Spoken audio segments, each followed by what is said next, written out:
Hélas, l'homme se sépara de Dieu, et les résultats de cette séparation ne tardèrent pas à se manifester. Désormais, toute l'imagination des pensées de son cœur n'est que mauvaise en tout temps, déclara l'Éternel. Genèse 6:5. Il semble que le commencement de la chute se soit effectué dans la pensée, dans le domaine de l'âme. La femme vit que l'arbre semblait désirable pour devenir sage ou intelligent.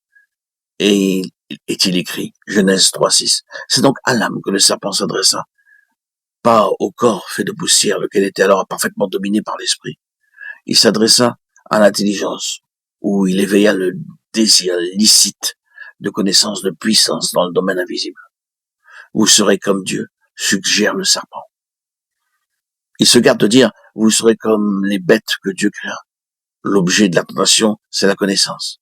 La connaissance que, sans doute, Dieu se réservait de dispenser au temps marqué par sa sagesse. Mais celle-ci est ravie, hors de saison, et par un acte de désobéissance, de rébellion ouverte. Ce regard de la chute, que les paroles de l'apôtre dans sa lettre aux Corinthiens prennent tout leur sens. La prédication de la croix, dit-il, est la puissance de Dieu pour détruire la sagesse des sages. Comme le Père est entré dans le monde par le chemin de l'intelligence, le salut vient par la croix qui détruit la sagesse humaine corrompue.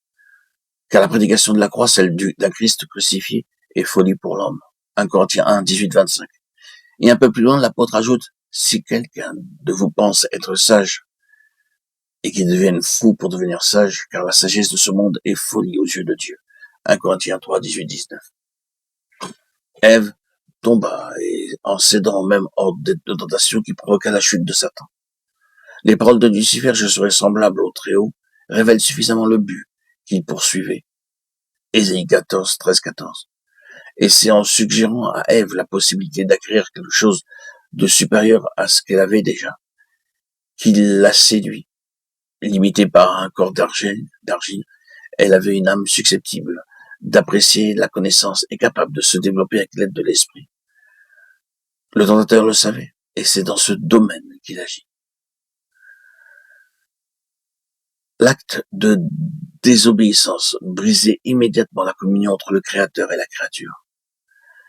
Mais ce ne fut pas la suite qui se manifestèrent, tous les résultats de la chute, et que se révéla toute l'étendue de celle-ci. Cette intelligence, cette sagesse, prise de la désobéissance qui donnait la connaissance du bien et du mal, ne devait pas tarder à porter tous ses fruits et à précipiter la race dans l'animalité. L'élément inférieur, le corps, que l'homme possède en commun avec la bête, prit rapidement le dessus. C'est alors que Dieu voyait l'humanité courir à la ruine. Dit, mon esprit ne contestera point, habitera point dans l'homme à toujours, car dans son égarement, il n'est que chair. Genèse 6:3. Et il ramena les années de l'homme à 120 ans, de sorte que non seulement la mort a régné sur Adam, mais aussi sur tous ses descendants. Tout homme né en la ressemblance du premier Adam et de la terre terrestre, dominé par la chair au lieu de l'esprit.